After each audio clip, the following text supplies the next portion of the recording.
Hi guys, welcome back to The Spot. It's time now for us to introduce you to our guest of the day. She is a gorgeous one, a smart one, and she's come all the way from the States just for The Spot. Yes, that's Just what you for did. Yes.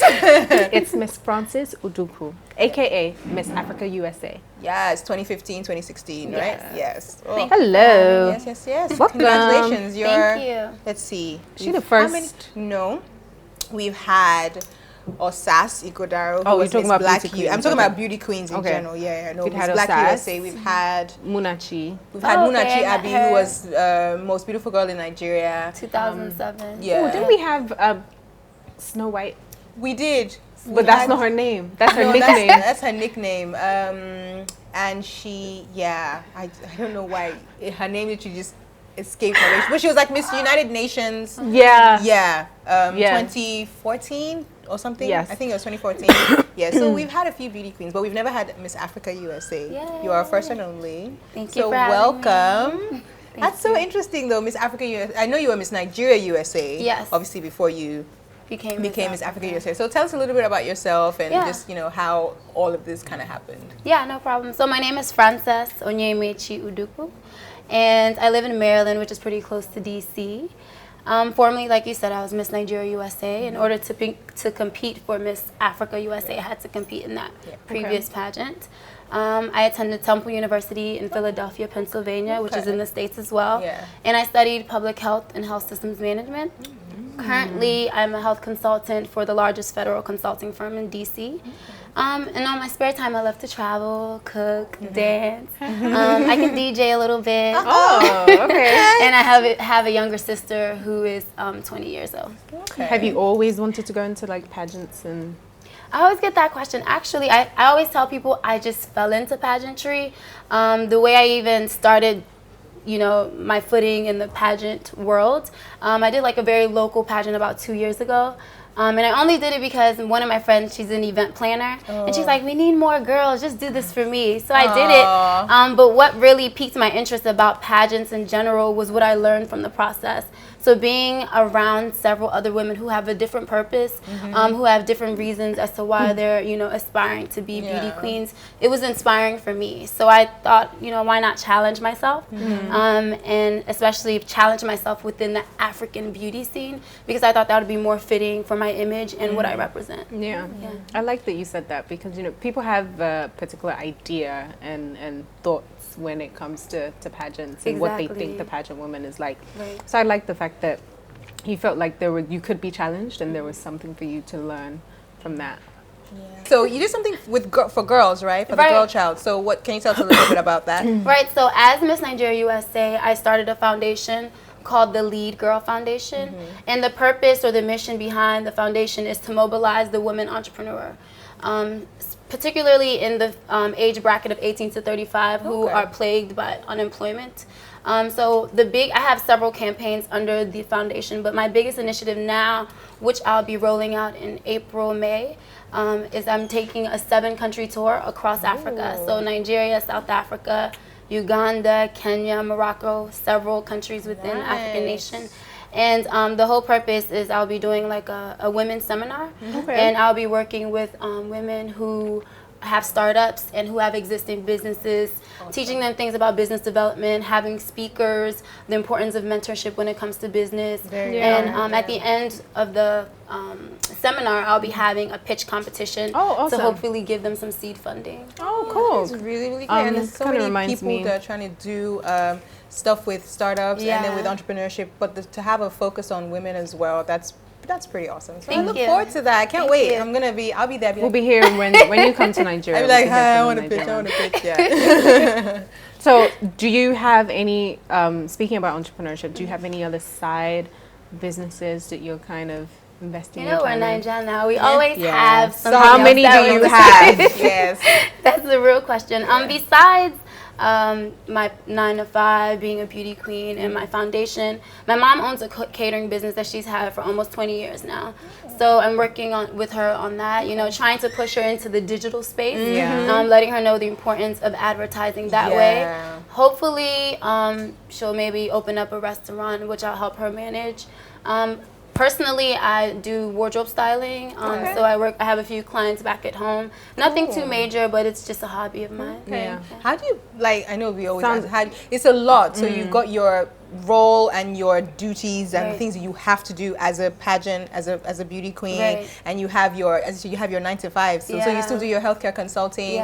How's that been like when you have to do your pageant stuff? Like, how do they say, okay, you know what, we're gonna give you a bit of a lax schedule for this year, or like, how do you work it all out? It can be tiring, it can be exhausting, but you know the quote says, heavy is the crown that wears the head. So for me, it's actually exhilarating, and it's a blessing to have so many things to do. At the same time, you know, we all have our breakdown days, for example, this morning, but we move forward and we progress because there's a bigger purpose throughout all of it. Of course, I do to-do lists every morning and have my iPhone where I write all the things I have to do for the day and stuff like that. Okay, well, that was interesting. We're going to go on our break now. When we come back, we're talking about the topic of the day with Francis, so please don't go away.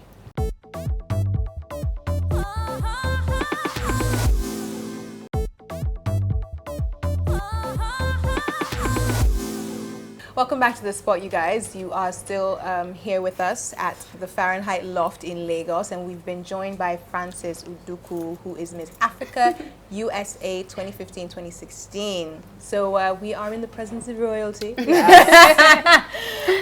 we're going to talk about something that I think is really quite important to a lot of people, but I feel like sometimes Africans, Nigerians, is something that's very, very important to us. And today's topic is family values. And just for a definition, a general definition, according to I think Webster Merriam, says family values are values supposedly learned within a traditional family unit, typically those of high moral standards and discipline. So reading that definition, when you say supposedly learned traditional family unit, these days, traditional is up in the air. Yeah, it's really changed. But I mean, that's probably something that we will get into. But when I say family values, like, what does that immediately bring to mind for you? For me, I think a lot of the values that within my household stem from my culture, from my tradition, from being Nigerian. I think that's really what has cultivated me as a human being and as a woman, which is really important to me. So when I think about family, I don't know why my mom is the only one that I'm thinking about. Because I'm like, okay, so she's the only one that's like instilling all of these thoughts and so practices about having good manners, about being a respectable person, upholding the family name, and being a well-rounded human being, like you said. So those are the quick fire things that kind of come to mind. Yeah, I think I'd say same here. I wouldn't say but just my mom, although I mean usually a lot of times, especially when you're a woman, like it's your mom that immediately springs to mind, because she'll teach you the stuff about also how to be a good woman, you know, like being, apart from being a good person, being a good woman, because that's completely different.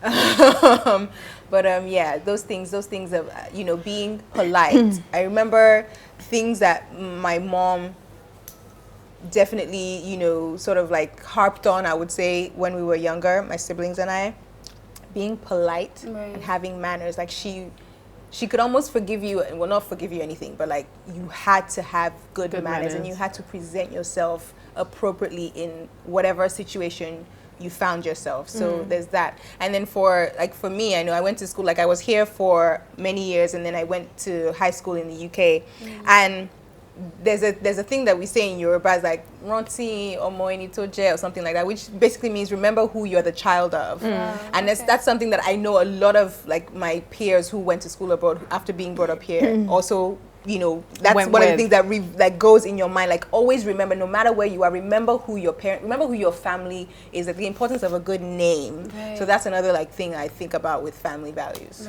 Yeah. There's always so much pressure that comes with that as well. Yeah, I agree.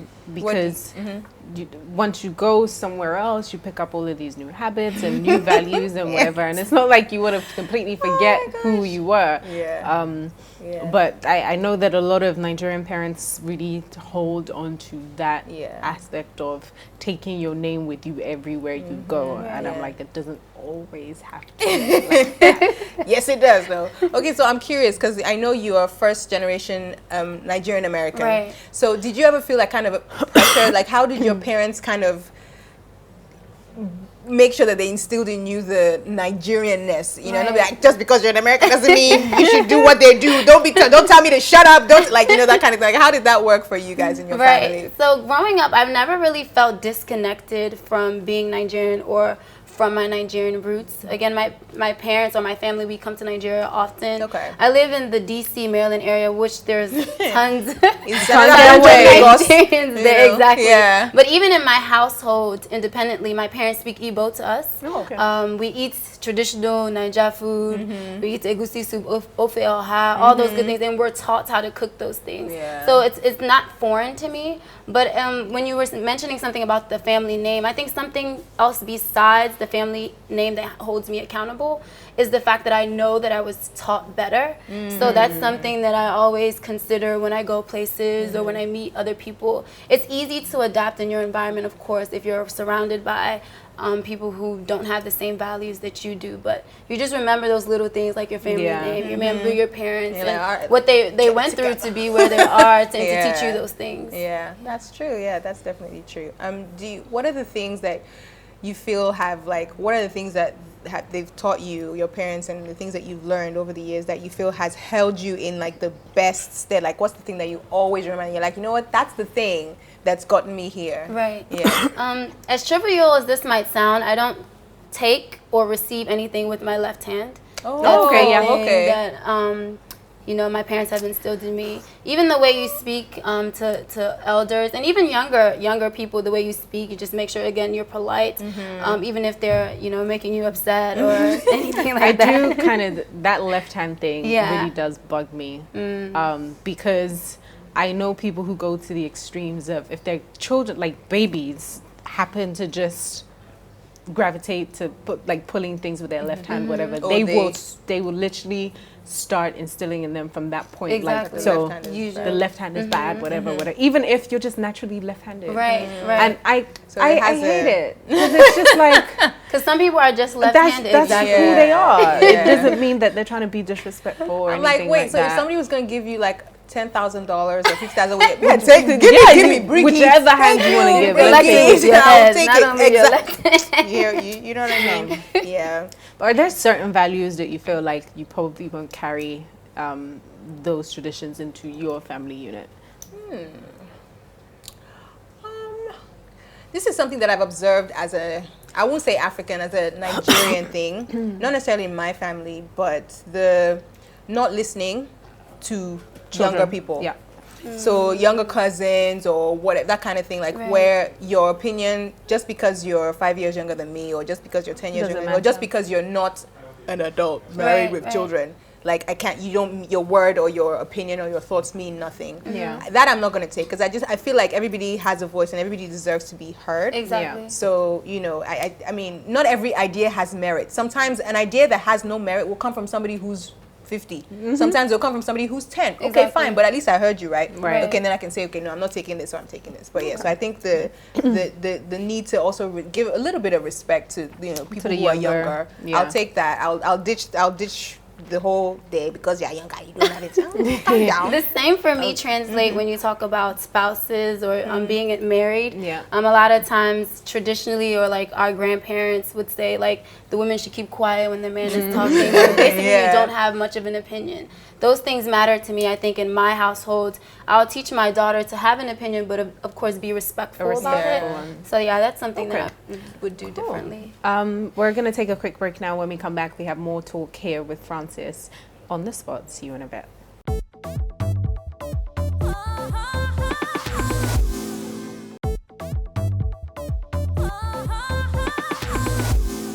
Welcome back to The Spot, and today we're talking about family values. Earlier on, we were sharing some values that we thought that we probably wouldn't carry on into our own future family units. And I didn't share mine. Yeah. I think one that I wouldn't take with me is that pressure and idea that, because Nigerians are very academic, so we have a strong desire for, you know, having children who fit into these particular kind of professions and roles and nothing else. So you can't be creative, or you can't be entrepreneurial, or you have to follow this route because your father did, or because that person did. What's the other one? I think that's it. Engineer, Doctor, lawyer, engineer, biochemist, that's it. computer science. Yeah, okay. Doctor still goes into, okay, fine. If you're not that smart, you can still do nursing, or you can be a pharmacist. You're like, so. And I just think that trying to force somebody into doing something that they don't have a natural flair for can be a bit disastrous. Right, so I know a lot of people who are trained doctors and surgeons and whatever, and they're just like wilding out now. We have a lot of them. I mean, not to say that their families pressure them, but I'm just now thinking, because we had there's an actress. Her name is Kiki Omeli. Okay. She's a really good actress. She's a doctor. You know, and she's like, she still keeps up with her boards and stuff like that, but she's a doctor. But I mean, who would think of being a doctor and being an actress? And then lots of lawyers. Lots of lawyers are actors. Things are changing a little bit. Or I've heard some parents where they'll say, go and get that doctorate, or go become a doctor, then do whatever it is that you want to do. Like, I don't even mind the whole give me a break. Get a degree, right? And then like live your life. That's fine by me. But that adamant, that pressure, you've got to, and there's nothing else for you to do. It's not. I don't think it's fair. I don't think it's healthy either. Not because it makes it does stifle the person. It breeds resentment. Yes, which you don't want that in your family, really. So earlier I was saying, when the definition came up talking about traditional family units, like how do you think, like the evolution of, there's an evolution of family values, just because in life things change, things evolve. So now we don't necessarily have the traditional anything, you know what I mean? There's lots of single parent homes. Right. There's, okay, maybe not in Nigeria because it's illegal. Parent. But elsewhere you have same-sex marriages or same-sex civil partnerships. And then, so you have that. And what do you think of how family values evolve in that? Or do you think that even changes? Because I feel like family values are something that you get, something that you get, something that I get. So whether or not I'm in a traditional or not a traditional unit, I feel like that would still carry over. But some people believe that's different. There are certain things that if you were raising a child in a single parent home or a same-sex marriage, there are a lot of things that won't cross the board. Right. But I do appreciate the fact that you have these children who have these very colorful backgrounds. Like they then become different kind of people. So we're all not putting the same thing in the pot, you know what I'm saying? But although I do appreciate the traditional sense of a family value, which is you have a mother, a father, you have your kids, whatever. That is the ideal that I would like to have. But I think it's just, I just admire the way that things are changing. I may not necessarily be for them, but it breeds different things, and that's what, that's what. But I even think now, given the times, claiming that a traditional family is a mom, a dad, and maybe 2 kids is almost offensive to some people because, again, we don't live in that type of society anymore. So it's really up to the family to decide what or decide what category they fall in, or how they choose to define their family. Yeah, that's so long as the normal things have been instilled, like don't go stealing, don't go killing people. You know what I'm saying? Exactly. That's it. Yeah, I think so too. And I mean, I remember speaking to somebody who has a completely different background from me, somebody that I went to school with, and she comes from a same-sex, whatever. And of course, she's sort of my age, so in her time, it wasn't really. It was in America, but it still was kind of like, it wasn't legal yet, So they just lived together as partners, and so her experiences and how she sort of sees things are different. But again, the values that she was taught about being kind to people, and I feel like sometimes when you're coming from a non-traditional, if we're gonna say it in that sense, sort of. Some things are taught to you even harder because they don't have it. Because people disrespect it so much. They teach you, you know what? It doesn't matter. Still, make sure you're respectful. Be kind to other people. You don't know what they're going through. Like, you see how people treat us just because we're different. Yeah, exactly. So make sure you don't look at different as wrong. So they don't have much to say. You know what I'm saying? So, sometimes I see how it is, and I think sometimes we do need to be a little bit more understanding and patient, but that's something that we're working on. Slowly but surely, we're getting there. Yeah, most definitely. Yeah. So what is something that you learned that you hate though? what is something, I don't know if I would say family values, but in the sense, no, you know, sometimes something like there's things that you're taught, or like something that your parents try and show you, and you're like, I don't think I quite like that. There are two things that you guys mentioned. Okay. The one thing about not being able to speak up. Okay. And then you also mentioned something about in a marriage, as a woman, your role as a woman is to be extremely submissive and not really have a say, whatever. Those kind of things I don't like.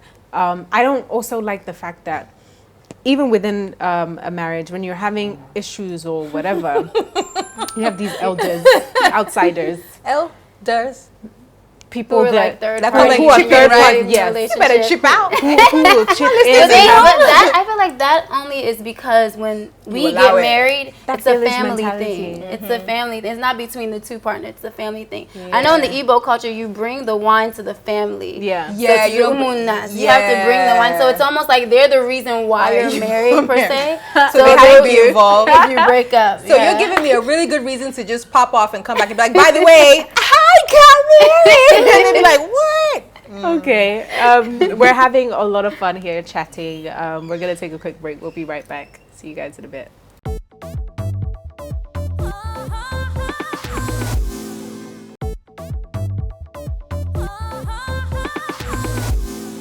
Welcome back. You're still watching The Spot. We've been talking about family values with the lovely Frances Udukwu, who is Miss Africa USA 2015-2016. And hopefully you guys have been joining in on the conversation. You know, you can always send us a tweet, send us a Facebook message, or write on our wall. You can also send us an email on entertainment@EbonyLifeTV.com, and hit us up on Akintobi on Twitter, Zainab__Balogun. And what are your social media Mine handles? is my first and last name, Frances Udukwu. Okay, so yeah, you can holler at her online. To slide into DM. Don't slide into her DM. She ain't got no time for y'all. Let me tell you that right now. Oh my gosh. But I was sorry, no. I was just about to What, the song? No. There's a song? There's a slide. Where have you been? The phrase comes from a song. Where how do I download the song? Who's the guy? Who's the I don't know his name. Oh, I can't How does remember it his name. go? It's just a really catchy song. It's actually, and there's some parts of it that's horrible. Girl. How does it go? Snapchat me, yo. Oh my gosh. Extra inappropriate. Very. Oh my god. Okay, you know what? We might need to talk about this off camera. So we're gonna send you guys off to see Uzo for Friday Foods, and we'll see you in just a moment. Hi everybody, welcome to Friday Food. My name is Uza from Uza's Food Labs.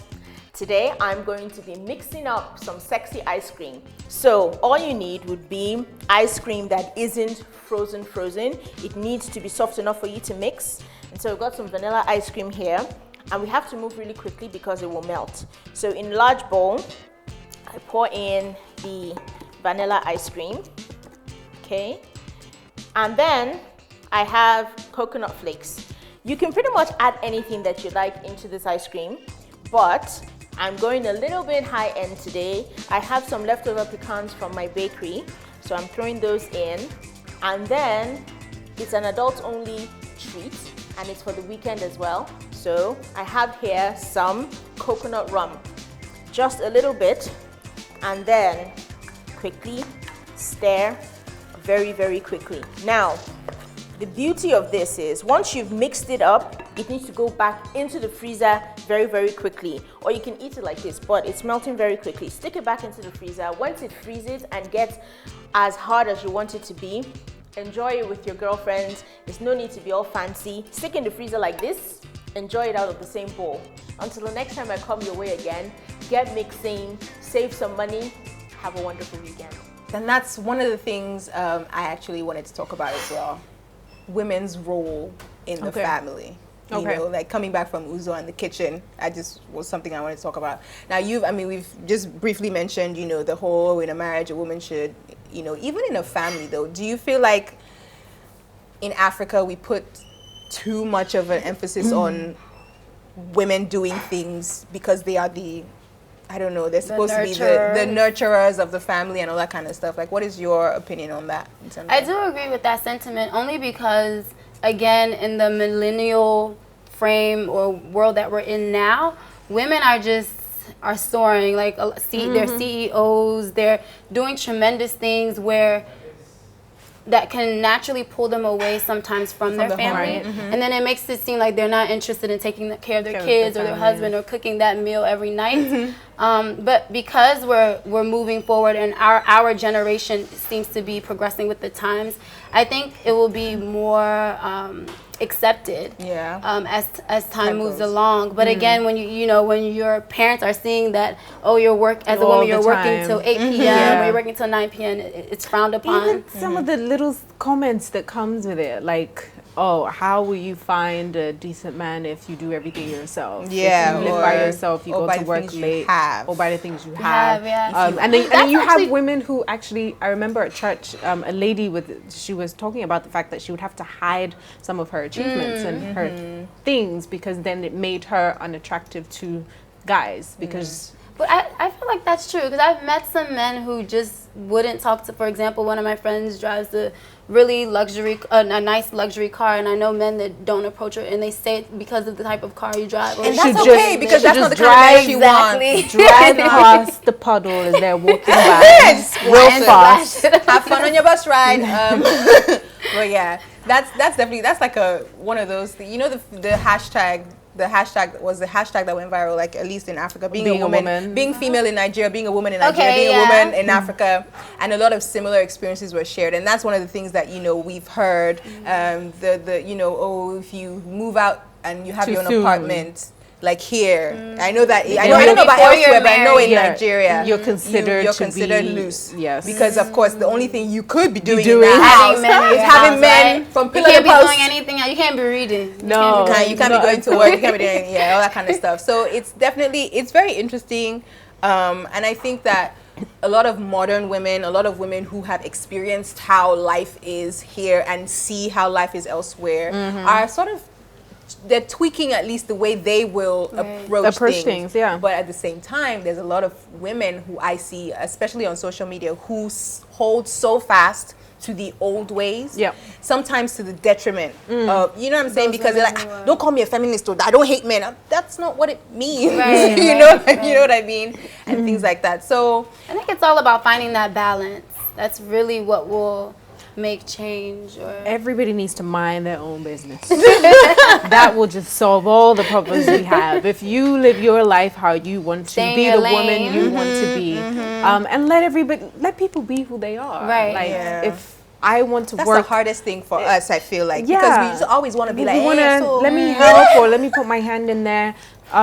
There's some people are just happy, comfortable doing what they do, and they didn't ask for your advice anyway. So. They don't need it. They are A-okay. Exactly. They are A-okay. Okay, so we're gonna take some time to think about that. Yes. And then we'll be right back with more on the spot. See you in a bit.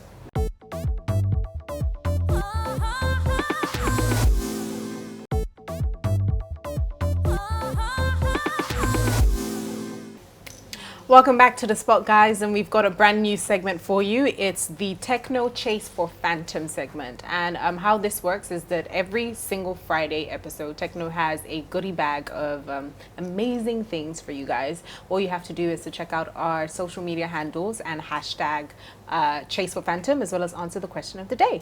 And the question today is, how many artists form the Maven dynasty? So how many of them are there? So hashtag Chase for Phantom online, and the goodie bag could be going to you. Good luck. Right. So before we left, we were talking about values that we would like to see in potential partners.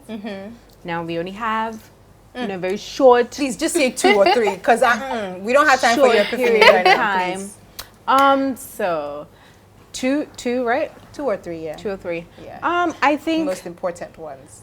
Can you say God-fearing? Yeah. Yes. God-fearing and ambitious, because no food for the lazy man at all. And the lazy man will get killed. No woman for the lazy man. No woman for the lazy man. And the busy woman would not be providing for the lazy man. Yes. Exactly. Okay, that's good. You? For me, God-fearing, of course. Besides that, understanding their identity, where they come from, is very important to me. Ambitious as well, or at least the notion of what it means to be hardworking. Yeah, important. Yes. Okay, so good. So I add all of that. And loyalty. Right. You gotta be loyal. Say it one more time. DJ Loyal. You loyal. You loyal. They've got to have the key. Major key. It's a major key. If you do not follow DJ Khaled on Snapchat. Yeah, so loyalty, most definitely. I mean, you said really great things. I think, and I'm a Leo, so for me, loyalty is a huge thing. And I definitely see that people lack it. So I definitely want that to be present. And most like, and somebody who is I don't know how to put it in one word, somebody who pushes you. So I don't know if that's a value, but like the kind of person who motivates. Thank you, a motivator. So even if like you're down, you just someone's like, good, but no, you can do better. You can do whatever. Yeah. So that's also like a really great value. I think we all want good things. Yes, we want good things, and may they come. Yes. In God's time. Amen. Amen. All right. Okay. All right. So we also like to do something where we share our sweet spots. So those are things that make us smile and make us really happy. So do you have something to share today? It could be anything. Yeah, I always use this example like, oh, puppies in a stream. But I mean, like something that just makes your heart smile. Like you think of it or you see it and you're like, oh. What makes my heart smile? Seeing beautiful women like you all, African women especially, who are progressive, who are just great people to be around. I feel like, as women, I'm sure we've come across other women that we've met who aren't as polite or encouraging. So it's nice to be in this positive space. Nice. Awesome. That's such a good one. Aww. Ebuka would be so jealous. We normally have a third host, a guy to kind of balance it out, but he's not around right now. So. We're lucky too. Yeah, because he just throws so much shade at us all the time. He's always throwing shade at us. We're like this table. Yeah, he doesn't care. This is what we're furniture at this point. We're just like homies. So yeah. But that's a good sweet spot. I like that. Do you have one? Why are you putting me on this because spot? We've got some time. We do. Okay. So, what's my sweet spot? My sweet spot is following fun people on Snapchat. Okay. When I follow like a good person on Snapchat. I need to get on, right? You don't need to. It's fun. Some people don't really. Instagram? It's different. Okay. It's not. Yeah, I wouldn't say one is better or worse. Snapchat is a now in the moment thing. Right. Instagram, you can use memories and whatever, but Instagram is, but Snapchat is very instant. It's the now. It's the video lasts for like 24 hours or something. Yeah, it can. So it lasts for 24 hours or for however long you set it to a person you send it. So you can send it to an individual. I could do a snap and send it just to you, and then once you've seen it, it's gone. Oh, okay. Or I could set it to like everybody that follows me, and then they see it for 24 hours, and then it's gone. Okay. So yeah. So I like following so the sweet spot is following fun people on Snapchat that are like fun. Like don't be like, oh, follow Zainab on Snapchat, and then you follow her and now she's like, what are you trying to say? And then she's like, what are you trying to say? That I'm not fun? All the time. You are fun on Snapchat when you snap. I'm super funny on Snapchat. Oh, you're humble too. That's what I really like about you. I'm like deadly. I just roll people over. Zainab Snapchats are bits of wisdom, singing along in the car to things. I do that. Yeah, I do that. And eating food and restaurants and experiences. Yeah, yeah. That's Zainab Snapchat. My Snapchat is like rants. I'd be like, I hate life. But yeah, follow me on Snapchat. You keep it real on Snapchat. I do keep it real on Snapchat. When I'm really irritated, I just have to be like, okay. But anyway, yes. But yeah, so you don't have a Snapchat yet. No. But when you do, let us know. Yes, get one. Zainab's is Slaynab Bay Logan. So that's SLAYANAB BAELOGUN. It's so long. And mine is pretty easy. Lamide&Live. That's all. Anyway, but it's time for us to go, you guys. We've fooled around enough for today. Yes, we hope you guys learned something and had fun with us. And thank you so much, Francis, for coming. Thank you for having me, ladies. It was fun. Thank you. All right, bye, guys. Have a nice weekend. Bye.